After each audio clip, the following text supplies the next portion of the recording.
All right, so let's jump into it today. Yeah. We're going to be talking all about disruptive innovation Really exciting stuff. and corporate growth. Absolutely. We're going to be looking at the Innovator Solution by Clayton Christensen Okay. and Michael Rayner, Right. specifically chapters 8, 9, and 10, Interesting. to try to understand, why is it Yeah. that companies that are wildly successful Right. sometimes find it hard to keep that momentum going. Yeah. That's the big question, isn't it? It really is. It's like you've got this winning formula. You figured it out. You've nailed it. Right. And then all of a sudden, It's not enough. it's not working anymore. Right. And that's exactly what we're going to kind of unpack today. I love it. So the book actually calls this phenomenon Mm-hmm. the predictable growth spiral, Oh, wow. which kind of sounds a little bit like a horror movie title. Yeah. Um, A little ominous. but it makes sense, right? Yeah, I see it. You achieve success. You're doing great. Expectations rise. Of course. And then suddenly you're on this treadmill Yeah. where you have to run faster and faster just to kind of stay in place. Exactly. It's like that Red Queen race Yes. from Alice in Wonderland. I love it. You just got to keep running to Yeah. stay where you are. Exactly. Yeah. So Christensen and Rayner Okay. lay out this 5-step process. Right. They call it the death spiral from inadequate growth, Oh, which is, Pretty dramatic. it's a mouthful. It sounds um, like it. But essentially, they're saying that it starts with a company, Mhm. finding its groove, Right. usually through a strategy that kind of emerges organically. It wasn't something that was like Not planned out. super well thought out in advance. It just kind of, They find what works. they find what works. They start seeing success. Right. And things are good. And they're riding high. Yeah. And then what happens? Well, then this gap appears Oh, no. between their current growth Okay. and the expectations that are being set, by everyone. Who's setting these expectations? Oh, Wall Street analysts, Ah, yeah. their own internal teams, Right. The board. everyone. Everyone wants to see more growth, more growth. Right. So are you saying that initial success can actually kind of set the stage for future struggles? I mean, in a way, Yeah. It Um, seems counterintuitive, but I can see how the pressure just mounts and mounts. absolutely. And that pressure leads to the next step, which is that corporate capital starts getting impatient. Oh. Investors, they want to see returns and they want them fast. Yeah. They're not known for their patience, Not really. especially in today's Short-term focus. environment. Exactly. So the company starts to maybe chase some quick wins, Mm. maybe even tolerate some losses Yeah, you start. in the pursuit of that rapid expansion. Yeah, trying to make things happen fast. So it sounds like this could lead to some shaky decisions. Well, it can. I'm thinking unsustainable cost structures. Maybe even neglecting that original core business The thing that made them successful that brought them success in the first place. in the first place, exactly. And unfortunately, that happens a lot. So they're pouring resources into these initiatives that promise fast growth, Yeah, but maybe lack those solid foundations. right.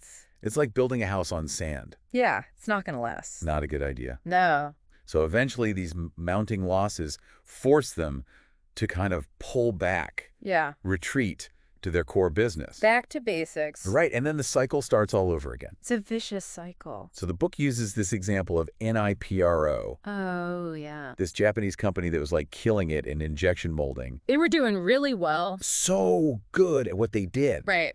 They were so focused on making their existing products better Mm-hmm. that they almost completely missed Oh, no. this huge disruptive opportunity in the medical device market. Wow. Their processes were all geared toward these like incremental improvements, not exploring those like uncharted territories. It's where the real growth is. So it's a perfect example of how a company's strengths Yeah. can almost become weaknesses. Their success with sustaining innovation, Right. making good products better, blinded them To the potential. of disruptive innovation. Right. And it's important to remember that disruption. It's Right. not about making something better. It's about creating something new Okay. that serves a market that wasn't being served before. A whole new market. Exactly. Wow. So how many other companies out there Tons. are stuck in that same trap? It happens all the time. So good at what they do Right. that they miss the boat on the next big thing. It's a real danger. It is scary. But the good news is Okay. understanding this dynamic, Yeah. that's the first step to breaking free from it. I love it. We'll talk more about that later. Okay. I'm ready to hear about those solutions. All right. But before we jump ahead, I want to go back to that death spiral that you mentioned. Okay. The 5 steps. The 5 steps. What should our listeners be on the lookout for? Yeah. Whether it's in their own company or in businesses that they follow. Great question. What are the red flags? Right. Let's go back to those 5 steps. Okay. It all starts with that initial success, Mm-hmm. which often comes from a strategy that wasn't necessarily planned. Right. It just kind of emerges Organically. from the company's early efforts. Okay. They stumble upon a winning formula, Yeah. and they start seeing impressive growth. Okay. And that's where things can get tricky, Oh. because that initial success, Right. it creates a benchmark, Oh. a level of expectation Right. that can be really hard to maintain. Yeah, you got to keep hitting those numbers. Exactly. And Yeah. suddenly there's this gap Between. between what the company is achieving Okay. and what everyone expects them to achieve. Who is everyone? Oh, investors. Yeah. Analysts. Right. Internal teams. The board. The board, everyone. So the bar just keeps getting higher and higher. It does. And the pressure to keep growing at that same rate, it must just be so intense. Absolutely. And that's where the impatience comes in. I see. Investors, especially those focused on short-term gains, Right. they start demanding quicker returns. Yeah, they want to see that hockey stick growth curve. They want to see it keep going up and to the right. Forever. Forever. Right. And they're not always patient enough Not really. to wait for those disruptive innovations to take root.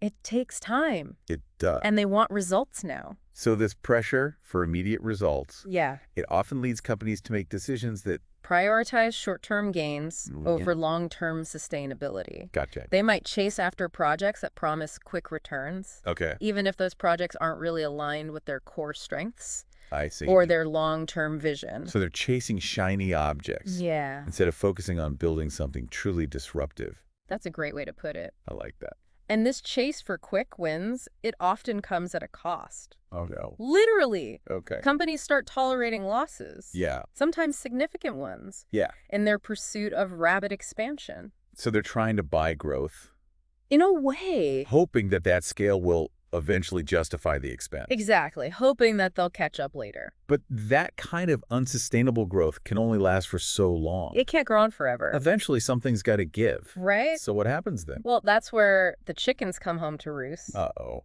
Those mounting losses become impossible to ignore. Right. Investors start to get nervous. Okay. Internal pressure mounts. Yeah. And the company is forced to make some tough choices. Oh, boy.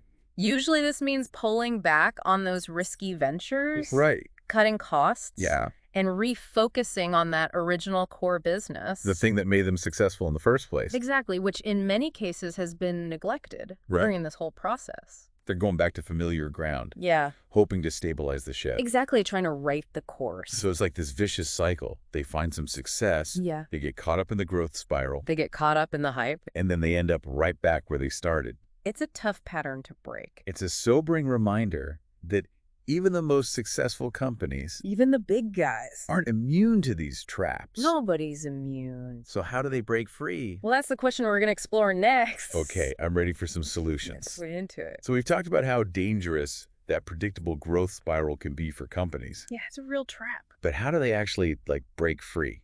What? How do they build a growth engine that doesn't stall out? Right. What's the secret sauce? That's the question everyone wants to know. I know. There's no magic bullet, Okay. but Christensen and Raynor do offer some really powerful insights. I'm ready. One of the most interesting is the idea that the type of funding you have. Oh, interesting. Can actually make or break a disruptive venture. So where your money comes from actually matters. Yeah, it's not just about how much you have. Okay. It's about the kind of money. The DNA of the money. Exactly. Oh, I like that. So you've heard of disruptive innovation, Of course. creating those entirely new markets. Right. Well, the book argues the money fueling those ventures Yeah. needs to be disruptive too. Okay. They call it capital. That is, patient for growth, but impatient for profit. All right. Break that down for me. Okay. What does that actually mean in practice? So think about it. Okay. Disruptive innovations often target non-consumption, Non-consumption? meaning they're not competing with existing products. Okay. They're competing with the fact that people aren't using anything at all Oh, interesting. to solve a particular problem. So give me an example. Sure. Take the early days of personal computers. Okay. Yeah. Most people didn't even realize they needed a computer in their home. They were perfectly content with their typewriters and calculators. Right. Exactly. They didn't know what they were missing. They didn't. So It wasn't an obvious need at the time. Not at all. So for those early computer companies, Right. it wasn't about stealing market share. Nope. It was about creating an entirely new market.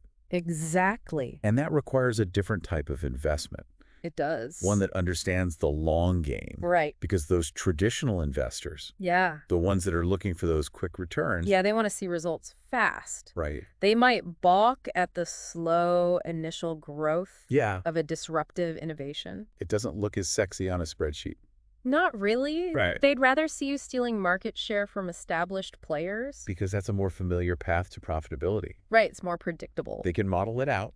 Exactly. But disruptive businesses are playing a different game altogether. They are. They're changing the rules. So that's where this patient for growth capital is so crucial. It allows those ventures to play the long game. To invest in building that market, Yeah, not just capturing a share of an existing one. exactly. So what about the other half of that phrase, Mm-hmm. impatient for profit? Right. That seems counterintuitive. Yeah. Why would you want to push for profitability so early in the game? It's not about squeezing every penny out of the business from day one, but it is about forcing the venture to validate its assumptions early on. So you're essentially testing whether people are actually willing to pay for this new solution Exactly. you've created. You got to make sure there's real demand. Not just building hype Nope. or relying on venture capital to keep the lights on indefinitely. You need a sustainable business model. And being impatient for profit, it encourages ventures to stay lean, Right. to keep their fixed costs low. You don't want to get bloated. Right, which is crucial in those early stages Especially then. when you're targeting those smaller, less profitable markets. Yeah, be nimble. So if you've got this huge cost structure, Right. you need massive growth just to break even. Exactly. That's not sustainable. Not for a disruptive business. So there's one more advantage, I think. Okay, what's that? Early profitability. Mm-hmm. It acts as a buffer during tough times. Oh, that's a good point. When budgets get tight, Yeah. those profitable ventures are much less likely to be on the chopping block. They're more resilient. Right? It's like you're building a portfolio Mm-hmm. of growth initiatives. Right. Some are playing the short game. Some are the long game. Right. Exactly. The profitable ones give you the breathing room to invest in the disruptive ones. It gives you options. That might take longer to pay off. Exactly. It's like having that diversified investment portfolio. Yeah. Right? Where some assets are providing stability Right. and others are offering that potential for those outsized returns. That's a great analogy. I like it. So to bring this to life, Okay. I want to share a story from the book I love a good story. about Honda's entry into the U.S. motorcycle market Oh, yeah. back in the 1950s. This is a classic. It is. It's such a good example of how a company can just stumble onto a disruptive innovation, Right. sometimes in the most unexpected ways. Sometimes it's not planned at all. Yeah. So at the time, Honda was known for their small, lightweight motorcycles. Okay. When they decided to expand into the U.S., Yeah. they initially tried to compete head-on Okay. with the big American motorcycle manufacturers. Like Harley-Davidson. Exactly. Makes sense. Go big or go home, right? Right? Seems like a reasonable strategy. Yeah, target the biggest market, try to grab a piece of that pie. Right. But there were a couple of problems. Uh-uh. First, they're larger bikes. Yeah. They weren't as reliable Uh-huh. as their smaller models They didn't quite have the engineering experience. to compete at that level. Right. They were trying to play in a different league. Yeah, and second, they were severely underfunded. Oh, no. They had very limited resources Oh. to invest in marketing and distribution in the U.S. So they were facing some serious headwinds Yeah. right out of the gate. What did they do? Well, this is where things get interesting Okay. because they were operating on a shoestring budget. Yeah. Honda's U.S. team Mm-hmm. started using their small Super Cub motorcycles for transportation, Okay. just to get around. Makes sense. And to their surprise, What happened? these little bikes Yeah. generated a ton of interest Oh, wow. from people who had never even considered buying a motorcycle before. So they inadvertently created a new market Exactly. by using their product in a way that they hadn't even intended. It wasn't part of the plan. It's amazing how these things happen. It is. So people love the Super Cubs. It did. Boy. Well, they were affordable, Right. easy to ride, Yeah. and fun. Okay. Honda had stumbled upon a disruptive innovation, The happy accident? a product that appealed to a whole new segment of customers. They weren't trying to compete with Harley-Davidson anymore. Not in that market. They were creating their own market. Exactly. It's a perfect example of how constraints can sometimes lead to breakthroughs. It's true. They were forced to be resourceful, Because of their limited budget. and that led them to discover this huge untapped market. Necessity is the mother of invention. So it's not just about having the right idea. Right. It's about having the right mindset and the right structure in place Yeah. to adapt and evolve as you learn more about the market. You gotta be flexible.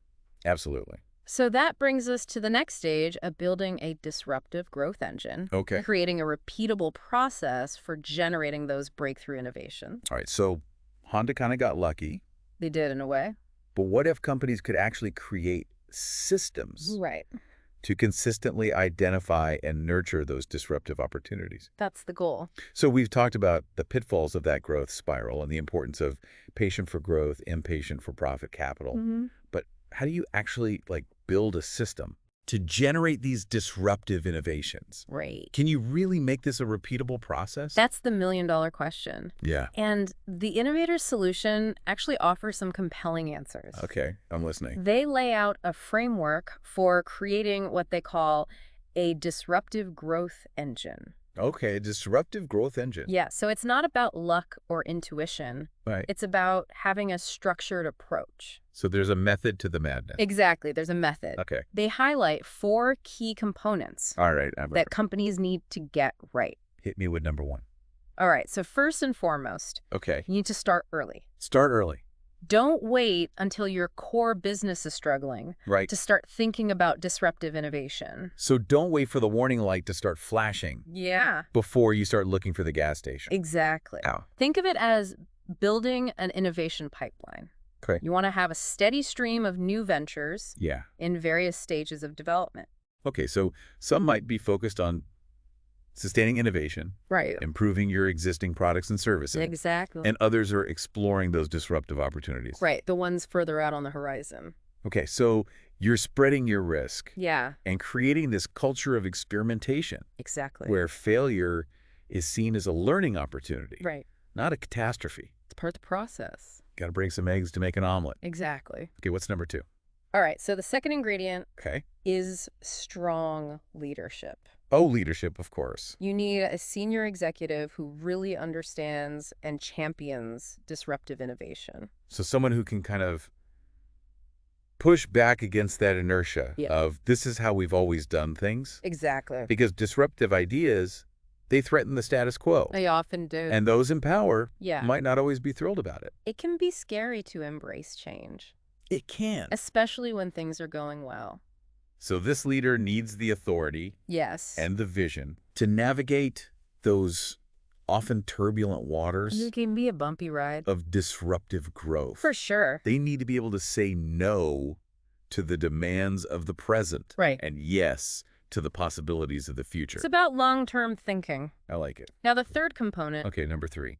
is what Christensen and Rayner call a shaping team. A shaping team. Yeah. I've never heard of that. So it's a dedicated team Okay. separate from the core business All right. that's responsible for identifying, Uh-huh. shaping, and nurturing disruptive ideas. So they're like internal venture capitalists. Yeah, that's a great way to put it. Okay. They're constantly scanning the horizon Yeah. for potential disruptions. Looking for those signals. Exactly. Okay. And then they work to turn those ideas Yeah. into viable businesses. So they're kind of like a skunk works team, Yeah. right? Operating outside of the normal corporate hierarchy. They need that freedom Okay. to move quickly, To experiment. to fail fast. To pivot. Exactly. So they need that agility Yes. to navigate those uncharted waters where the rules of the game are constantly changing. Absolutely.